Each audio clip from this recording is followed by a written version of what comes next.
Okay, so today our topic is a serious topic, yes to discipleship, and then yes to obedience. So I think this is part 5 of our yes to discipleship, part 4. Okay, yes to obedience. Let's open our Bible in Matthew 28, verse 20. Gangyon ako ang tanan sa pagtindog. No, gitudluan mi sa APTS, no, nag-master's degree man ko karon. Gitudluan mi didto na the word of God is to be honored. And kana diyang basahon sa congregation ang word, unya mo tindog during the reading of the word, is a symbol of honoring the word of God. And I said, yeah, indeed. So I will apply it in our church. Amen? So gihangyo na ko ang tanan to read the word. Ready, go.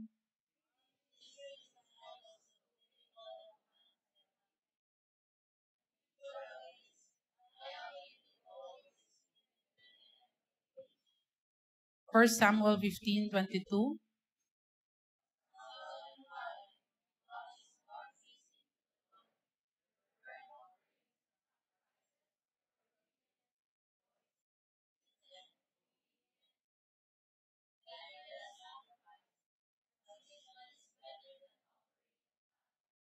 Let us pray. Father in heaven, we thank you for your word. We pray that your word will be so powerful today that it will break our hearts. It will break our pride, our egos, and that it will make us repent, oh God. Thank you, Lord, that your word is like two-edged sword na mosulod gyud sa among mga kasing-kasing, Ginoo. And it will change us into the person that you wanted us to be. Holy Spirit, have your way. You are our teacher. And help me today to be your spokesperson. In Jesus' name, amen and amen. Yes to obedience. Amen? So our key text says that as we go and make disciples to all nations, we are supposed to teach these new disciples to obey. Obey some. Pipila lang ba ang i-obey nato? Obey all. That includes the Old Testament. Because we're not just a New Testament church. Basi nagunahuna tano na, Pastora, New Testament naman ta karon, grace naman ta karon. We're a full gospel church. We're a full gospel church and evangelical church. So all the commands of God, that includes Genesis. No, Genesis taught about dominion. Your design is for dominion. No, giset free ka sa Ginoo para naa kay dominion to whatever things nga gisalig sa Ginoo sa imoa. And we believe that all of the commands of God mo'y dapat nato itudlo para i-obey sa matag Christian, matag disciples ni Jesus. And in 1 Samuel, dira nato makita that obedience is better than sacrifice. Pipila sa ato, dugay na nga Christian, and murag, ang pag-anhi sa church kay murag, muanha na lang jud kog church, mao na lang gyud ni akong sakripisyo. No? Kanang, sakripisyuan gyud nako ako ang Sunday. 9:30 to 11:30. Igsuon, before God, your obedience is always better than your sacrifice. When you come to church on a Sunday, ayaw siya lang tawa nga ni sakripisyo ka sa imong pahulay. Natulog unta kus balay ron, nag-Netflix unta kus balay ron. Pero kay Sunday man, sakripisyuan ko ni, musimba ko. Musimba ko kay ingon ang Matthew 6:33, unahon nako si God. That's obedience. Musimba ko, muserve ko ni Lord, muhatag ko sa unsay pwede na ko mahatag because ingon si Lord, unahon siya. Matthew 6:33. No? Obedience is better than sacrifice. And submission is better than your offerings. Maglisod kag submit, maglisod kag hatag sa imong submission to God kung tan-aw nimo, nag-offering bitaw ko, nag-tithes bitaw ko, naghatag bitaw ko for the Lord. Enough na siguro na. Nganong mag-D-group pa man ko? Grabe pugson pag yung tadari nga mag-discipleship. Kinanglan pa jud ko na ay Bible study nga naghatag naman ko sa simbahan. If mao na imong mindset, no? Igsuon dako jud kay na siya nga wrong mindset. Because your submission to God as the ultimate authority and your submission to your pastor as the authority in the house of God is so much better than your offerings. When God says, go and make disciples, and your pastor says, mag-discipleship ta, naagyod tay discipleship group kita tanan, and you submit to authority, that is more than your offering. Because once you submit to authority, you are offering your time. You are offering your efforts. Remember, dili ra kwarta atong mahatag for the kingdom of God. Atong mga youth, wa man ni mga kwarta. Ang offering ani nila, 10, 20. But kabalo ba mo, miran ang simbahan tungod kay daghan kay tag youth? Amen? They could give their time. They could give their efforts. And we are planning to create a team of theater, what do you call that? Theater arts. No?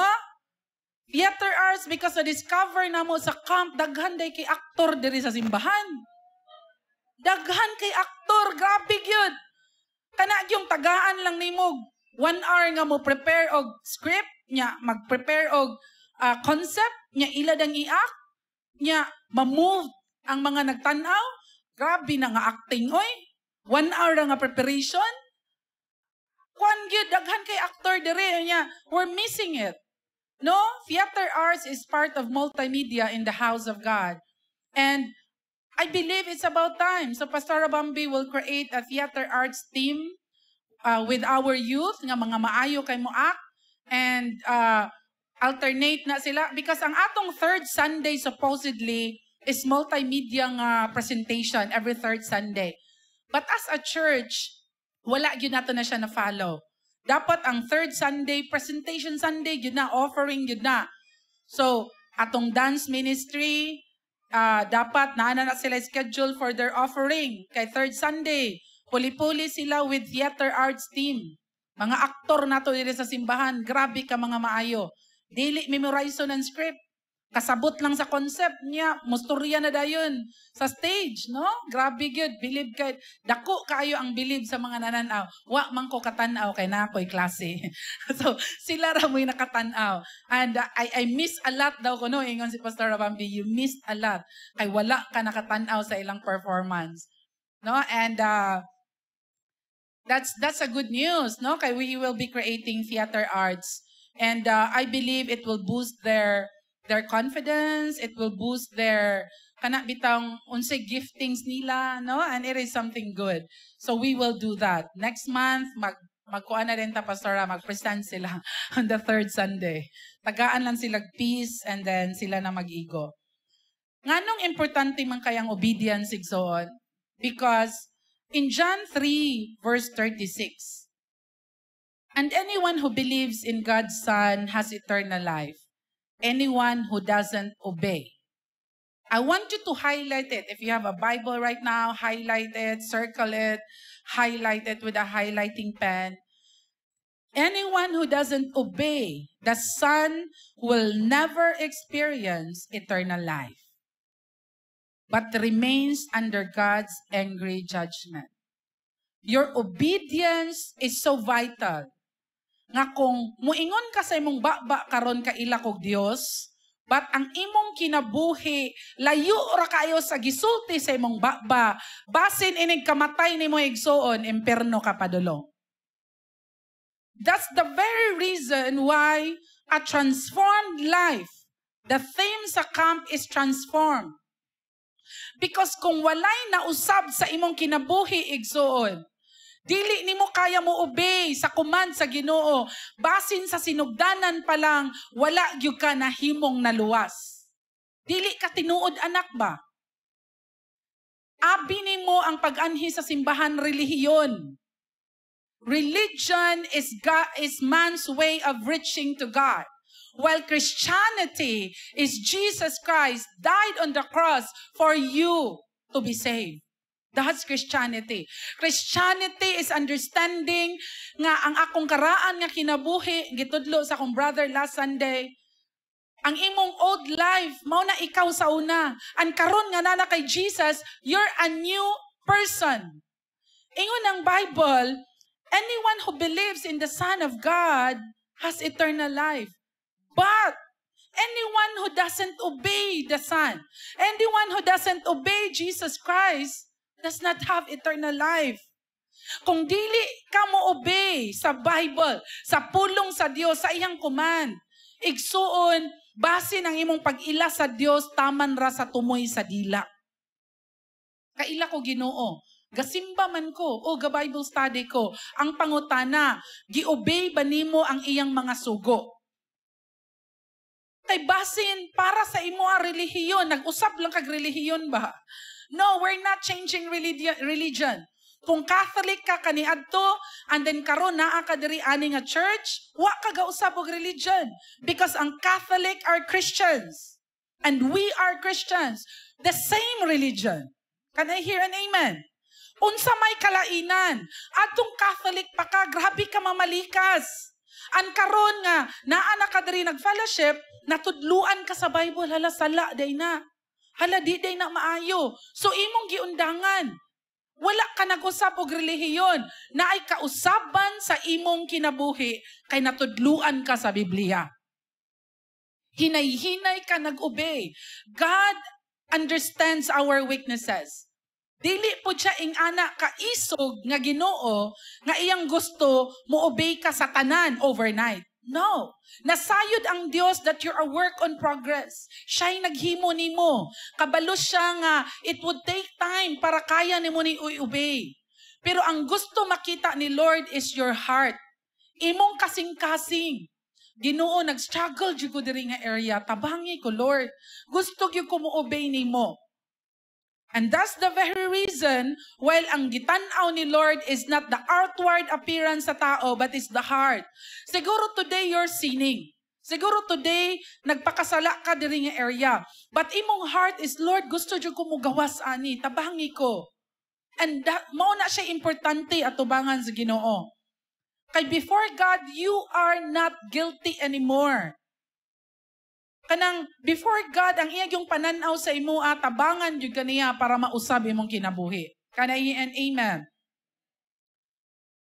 So dili day tinuod no nga moingon ang tao na kaila ko Ginoo, pero dili siya mo obey sa mga sugo sa Ginoo. Klaro ang Biblia, anyone who doesn't obey the Son will never experience eternal life. And there are people today nga nakailaman ko Ginoo. Pero dili lang ko mosimba. Unsa day ang sugo sa Ginoo? Unsay sugo sa Ginoo? Gikan pa gyud sa Genesis. Mo rest jud ka. An kana nga rest iyang pasabot is sa iyang presence. Genesis pa lang na nga sugo. Ang Ginoo gani ni rest on the seventh day. Unya kita, even on a Sunday we work, we do business, may atumanta ani, ana. Or pamilya atong priority. No, it's not. It's never na kung Sunday manuroy me as a family. No, it's not. Though kung na-exemption to the rule, like naakay conference and naakay work and then Sunday manguli, of course, you just fellowship online. We're not under the law anymore. We're under grace. There are exemptions like you have a family time together, no? Like, karon ra gyud mo mag-uban, of course, you go. Ang Ginoo kasabot gyud na. Kung wala ka sa Sunday because kana nga time ra gyud mo pwede mag-uban. Dili man ta under the law. But your heart understand na Lord, ikaw gyud akong priority. If wala ka in the physical church, go online. Dili kuan naman karon, versatile naman kay ang church karon. No, but take time to worship God on a Sunday, even if you're not inside the church. Can I hear an amen? Honor God on a Sunday by taking time to worship God on a Sunday, even if wala ka in the church. Kay Sunday ra ba karon? Dili pod necessary nga buntag yun. Kung pwede hapon ra ka, gabi ra ka available. Basta worship God on a Sunday. Obedience to God. So unsa di ay ang result when you obey the Lord? Nganong importante man ang obedience?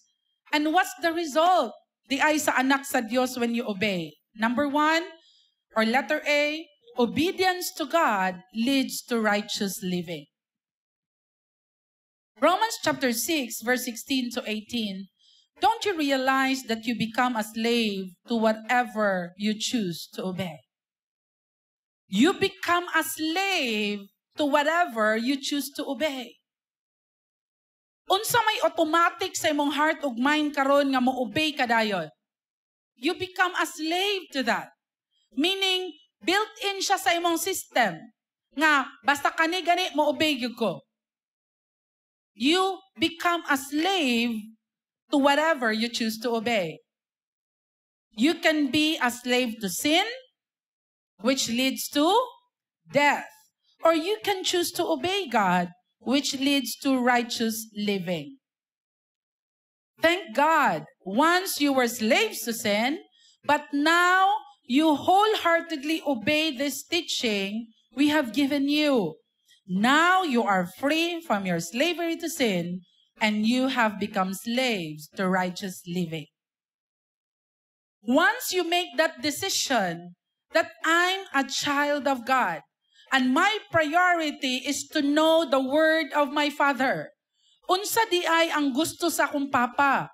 Unsa iyang will? Unsay mga sugo sa akong papa kay anak man ko? Ang tungod anak ko, unsa day giingon sa akong papa nga dapat nako buhaton, dapat nako i-think, dapat nako ibati, dapat nako isulti. Kay anak man kog Dios. The Bible is very specific. Because you accepted Jesus as your Lord and Savior, you are not a slave to sin. Ingna imong tapa, dili ka ulipon sa sala. Pastor, maglisod jud kog biyaan ni nga sala. Lisod jud kaayo. Because ang imong mindset right now is dili nimo siya kaya biyaan. Whatever you choose to obey, you're a slave to that. And the Bible declares you're not a slave to sin. So kinsa may sundo nimo karon? Ang imo bang heart ug mind nga nag-ingon nga lisod kaayo ni biyaan nga sala? Kay kini nga sala murag makalipay nako, kini nga sala murag makahatag og satisfaction sa ako Or ang giingon sa word of God nga dili ka slave ana nga sala. Meaning kung dili ka slave, you are free. If you are free, pwede nimo na talikdan nga sala. Dili nako ani. Ang obedience to God will lead to righteous living. Mausab ang imong kinabuhi. Mahimong matarong ang imong kinabuhi. Tarong siya atubangan sa Dios o atubangan sa tao. Nganong importante man kaayo ang obedience? Tungod kay ang imong righteous living, mauna siya'y makita sa mga tao nga nagpalibot nimo. Ang imong faith in God, dili man na nila makita ang imong faith. But faith together with your works, maunay makita sa mga tao nga nagpalibot nimo. Imo gyud nang kinabuhi. Mauna siya'y murag living testimony sa mga tao nga nagpalibot nimo. Moingon ka karon na Christian ka, pero kabalo imong friend that you're sinning? Naa kay friend na kabalo nga gabuhat ka ani nga sala, grabe kay na kaulaw. Unya kana imong friend nga nakabalo, dili siya born again, maglisod jud na siya born again. Maglisod siya unsa din ang born again? Awa man ay kalainan sa mua. Kay pariha ra man tag binuhatan. Kainom man ta karon. So, unsa day kalainan sa born again o sa ako nga dili born again? Unsa day kalainan sa gasimba ka o wala ko gasimba, pariha ra man ta sexually sinning. Nya imong friend mo ingon na nga, are you sure nga gatuon jud kag Bible? We're just the same. We're sinning sexually. Or imong baba, the same rapod sa iya nga inistoryaan. Grabe gyapon kay mamalikas. It's just the same. So dili na imong friend maluwas. Muingon na siya nga, nganong muuban man ko nimo og Bible study or muuban ko sa inyong church, nga pariha raman ta. Ayaw na kog hilabte.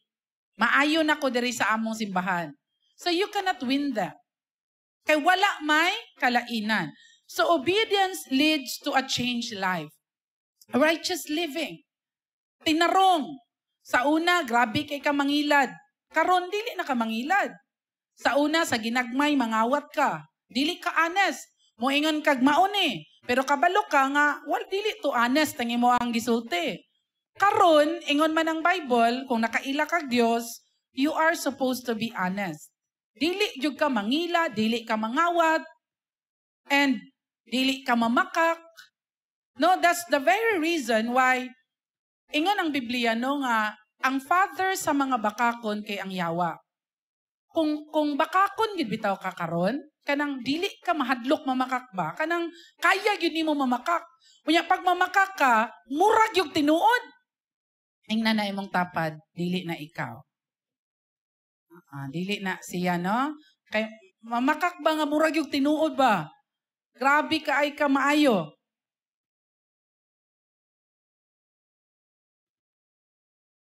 Ingon ang Bible, kung bakakon ka, you have to ask yourself, bas hindi yung katinuod anak sa Dios? Kay ang papa sa tanang bakakon, ang yawa man. Ingnan na imong tapad, anak kag Dios, ha? Anak kag Dios. Kay grabe mamakak, no? Kanang makalilisang nga pamakak. And siguro, igsoon, you have to understand nga basin ang imong pagdawat ni Jesus as Lord and Savior, tumoy ragid sa dila. Unya, kinahanglan ka maka-encounter sa gugma sa Ginoo nga tinud-anay para tinuod ka nga ma-born again. Unya, kung nga born again na ka nga tinuod, dili na ka mamakak. Og tanang bakakon mo ingon, oh, di ko bakakon, Pastor Roy. Amen? I am very careful with lying, no? Because I really wanted to model to our children, and so many times I'm not very much careful. And my children would say, "Mama, you're a liar." And it would always ring on my mind and my ears nga, hala no, I need to model. Like for example, I would say, "Anak, I will go to your basketball game." And then suddenly, during the basketball game na ako'y work to do, or I'm sick, or nalipong ko, and I cannot go. And whatever your reason, dili na dawaton sa bata. Pag uli niya sa balay, muha na siya, "Mama, you're a liar." And nag-teach ba yung ka mama nga ang liar ka, iyang papa ana ang devil. Ana na akong anak mo storya. Kanang ang liar mama, ang papa na ang devil. Are you sure, mama? Are you sure, good mama? Basta you're a pastor, mama, and then you're a liar, and then you're not really a real pastor. Bini. Di ba? So, it's like, okay, I'm sorry, anak. I was not able to go there because nakoy mga reasons. Di na nila dawaton. You're a liar, mama. Anak, yun na. I was like, so, ingon akong bana, next time, ayaw pag-promise. Para dili ka may mong liar. No? So, and, lying is so crucial na kung itudlo ni mo siya sa bata, kinahanglan, ikaw gyud mo model, anak. Kay pag ang bata, magdako siya nga, for example, nay maningil. Isay na yung mga nay utang na rebe. Nay maningil sa balay. Inya, moingon din ka sa imong anak. Ayo. Yeah. Wa kay ibayad. Moingon din ka sa imong bata. Ingna dito nga wala ko. Wala ko. You're teaching your child that lying is okay. That lying is a way para dili ka makasab-an. Lying is a way para murag ma-save ni mo imong self. And that is very wrong. It's very wrong. Lying on the surface, tanaw ni mo murag maluwas ka for that moment. Kay di ka masapnan. But in the long run, it will destroy you. Lying will really destroy relationship, destroy trust. It will destroy everything you put effort into. Ingana ang lying. So ang tanan nga magtudlo sa iyang anak, nga anak nang wala ko, you have to repent, kay born again naman ka. Pastoron siya akong buhaton, og nay maningil, nyawa ko'y ibayad, kay ikaw may nangutang at ubanga gyud na. Moingon gyud kaniya nga, pasaylo ako, wa ko'y ibayad ron, pwede ba sunod simana na lang? Ato ba nga gyud? Nya kung nakasala ka sa imong bana, nakasala ka sa imong asawa, ato ba nga pod? Nakasala ko. Istorya gyud tinuod. Kay sayop gyud na nga mindset nga mitras makapamaka ko, maluwas ko karon. Unyag masapnan ka. Samot gyud maguba ang relationship. Unya, lying is the way of the devil to steal, to kill, and to destroy. In Romans chapter 6, verse 16, do you not know that if you continually surrender yourselves to anyone to do his will, you are the slaves of him whom you obey, whether that be to sin, which leads to death, or to obedience, which leads to righteousness, right doing, and right standing with God. So this is the amplified version. Surrender. Asa nimo gi-surrender imong self? Is it to sin or is it to obedience to God? Kay kung asa nimo gi-surrender imong self, mao na siya nagunit sa imo ba? You have to make that decision. I'm not a slave anymore.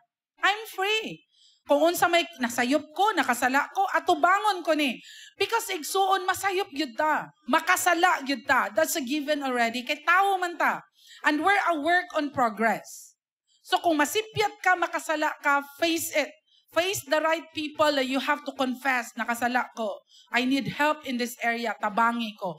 Compared to, magsige kag pamakak, pretending nga you're okay, and you're covering your sin. Okay?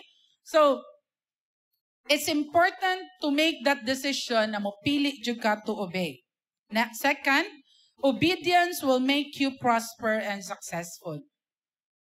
Walay usa sa ato diri nga dili gyud gusto mo asenso. Walay usa sa ato diri nga dili gusto og nindot nga life. Walay usa sa ato diri nga murag okay ra man ako pastor nga igo-igo ray na anamo, galisod mi, di ko kapaeskwela sa akong anak. No, walay ginikanan, walay pamilya nga nangandoy ana. Kung gusto tag kausaban, kung gusto tag kalambuan, prosperity and success sa atong family, obedience to God is the key. In Joshua chapter 1 verse 8, study this book of instruction continually, meditate on it day and night so you will be sure to obey everything written in it. Only then you will prosper and succeed in all you do. Study the word, meditate, and then obey. Study the word, meditate. Kanang meditate, mura na siya kana bitang animal, baka ba? Ang baka, kung mo-usap siya o grass, kay hinahinayon niya usap ang grass, no? Hinahinayon niya chew ang grass, and then ipundo pa na niya sa iyang mga, naan siya murag punduhanan somewhere? Baka ba nang hinahinay, Kuya Kyle? Mo chew or kanding? Oh, so that's meditation ba? Dili bitaw ng pagbasa nimo sa Word of God kay, okay, nagbasa na ko sa Bible, mana.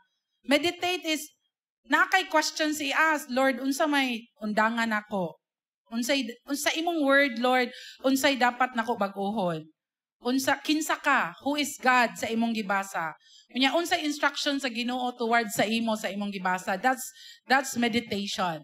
Kanang hinahinayon nimo usap ba? Kay wala gyoy kausaban igsuon kung di ka mo basag Bible. Ingna imong tapad basa na yung Bible. Anang nasa imong likod katulgo na, no? Kanang katulgon, kapaka lang yun imong kaugalingon. Katulgo naman yun ko, eh? Or pwede ka mo tindog. I'm good with mo tindog ka para dili ka katulog, no? Kay ang yawa, ganahan yun na siya katulgon ka para wala kay masabtan. Pag uli ni mo sa inyong balay, ambot, sa to'y wali, natulog manggugo, no? So, mao po na disadvantage kung aircon ang simbahan.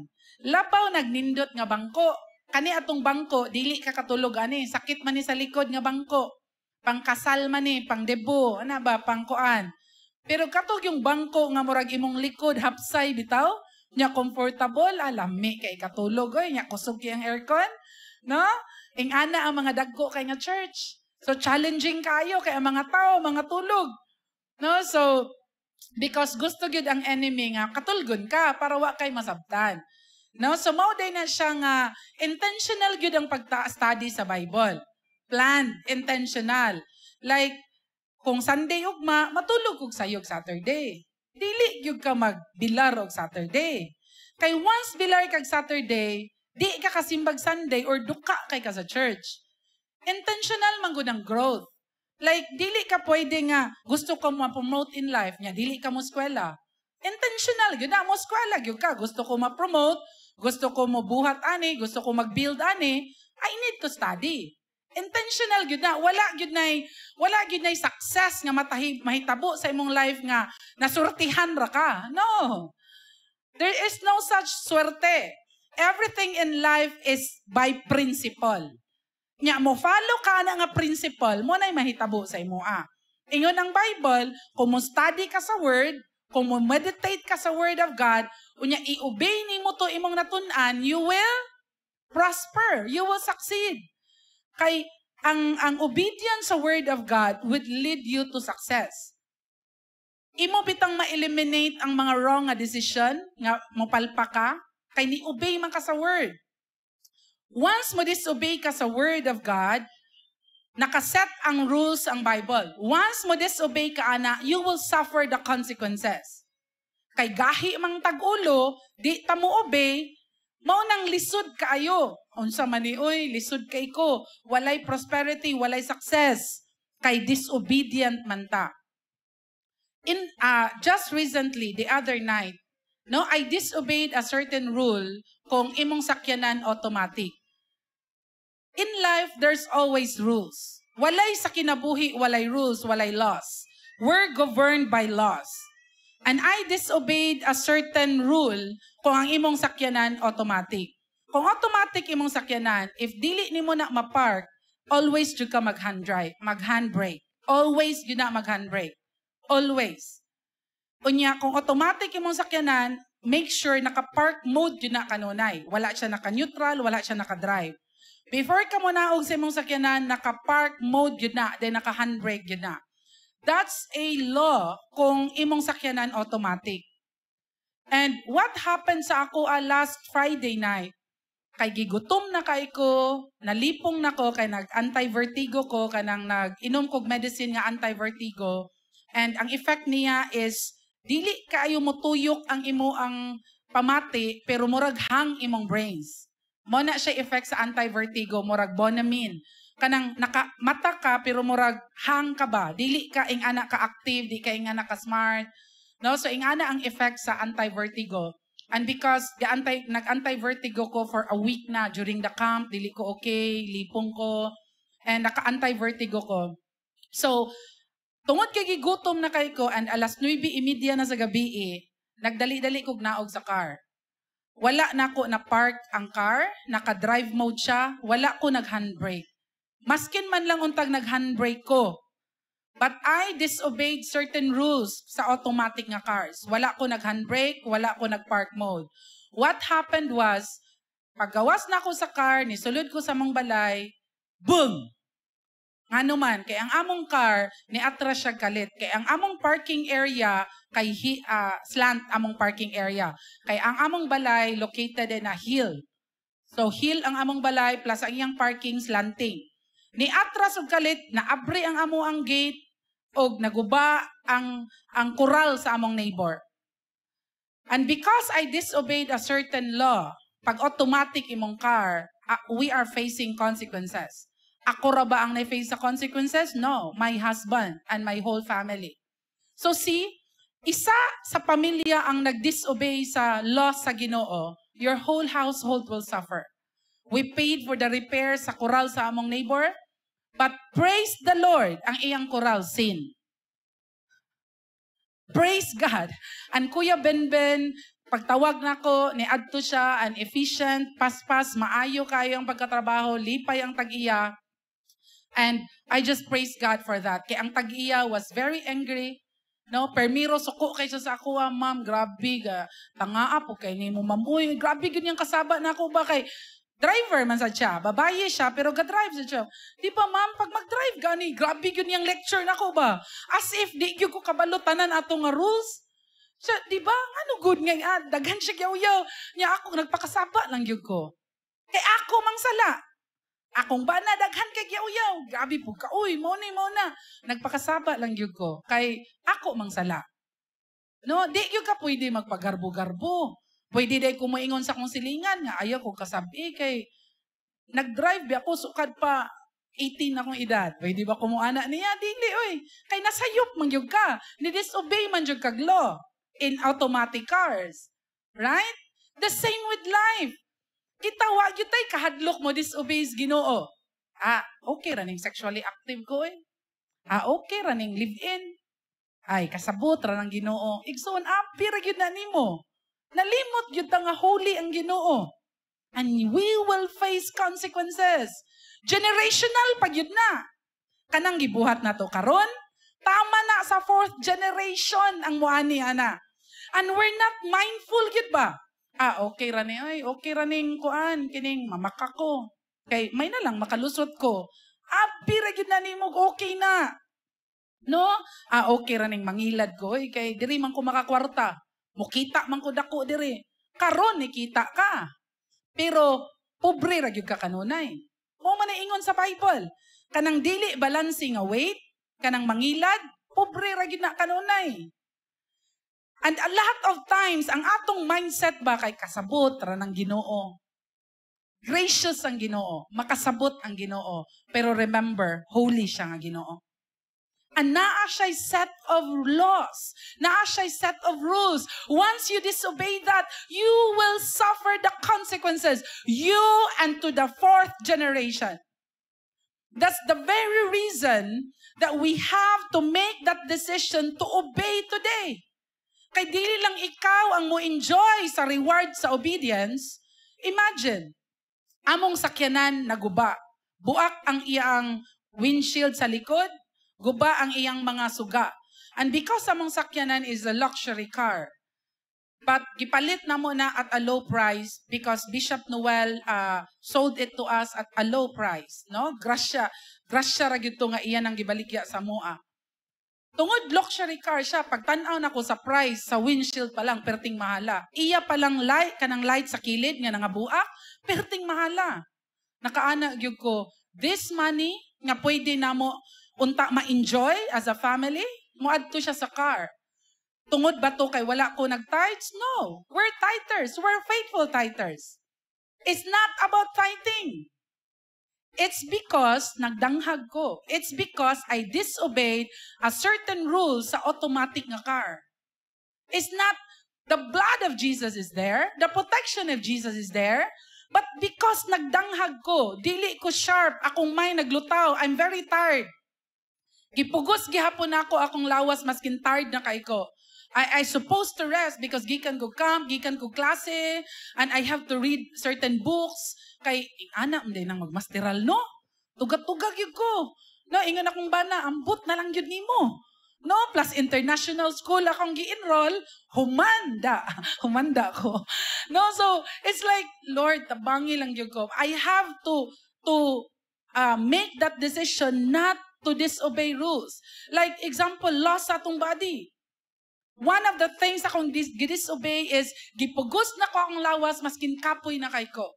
Ni-attend pa ko Iligan Day of Prayer, and then after that gabiin na nag-visitation pa ko, and I went home 9:30 and disobey na ko. My body is saying rest.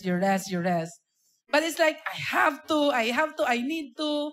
And once you disobey that, my husband is always telling me, tanan imong dreams, tanan imong gusto abton, dili jud na mahitabo kung magdaot ka. Remember that. There are certain rules sa atong bodies. And once imo po nang i-disobey, you will suffer the consequences. Life is just like laws and rules and principles. Once i-disobey na nimo igsuon, dili gid ka moingon, Ginoo nganong na disgrasya man ko. Kay gadanghag man ka. Unsa nang Ginoo, magic? Na-disgrasya ko because nagtinanga gyud ko.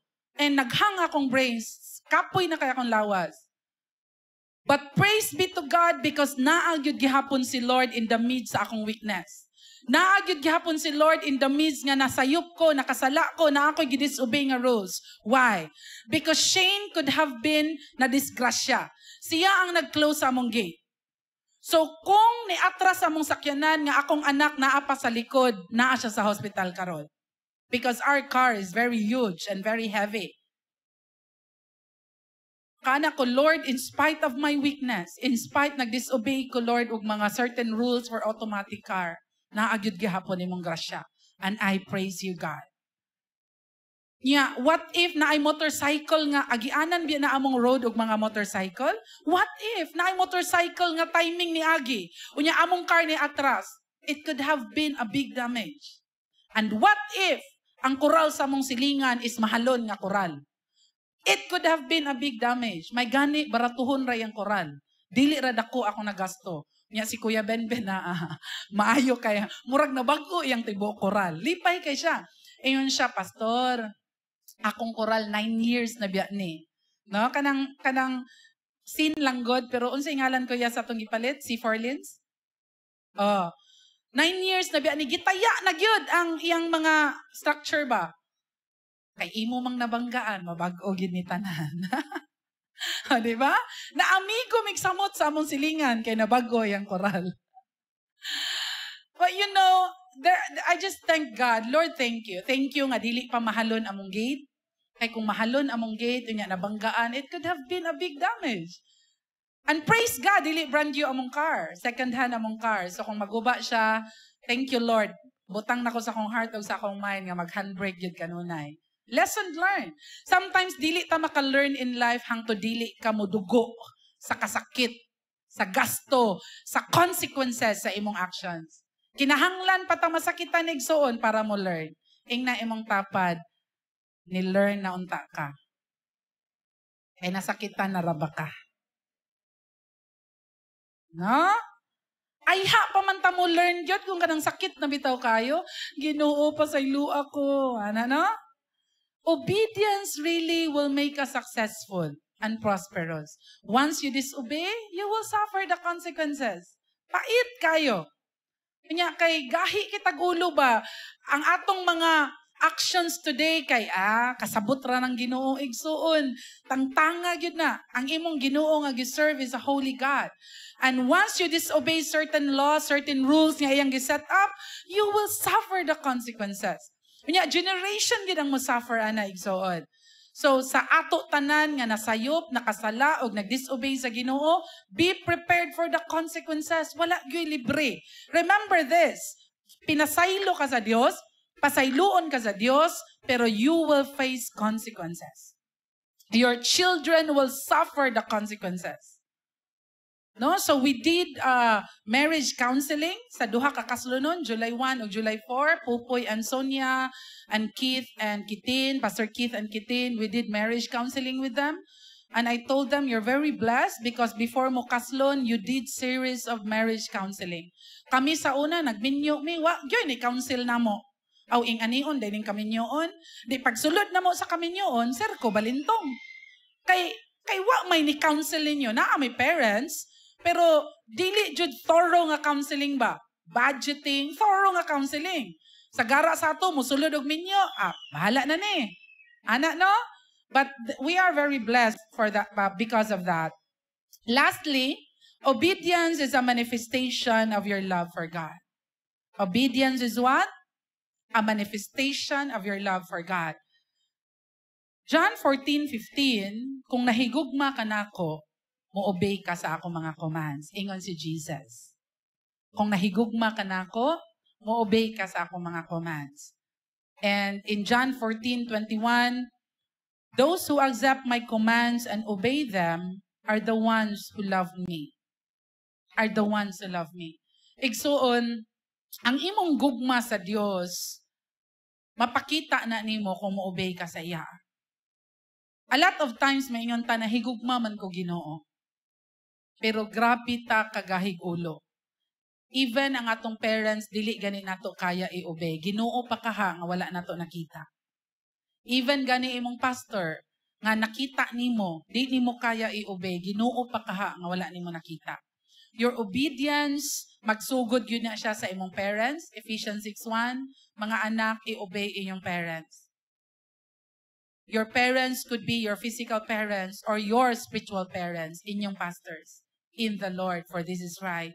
Unya mo na imuhatag ni mo very long life.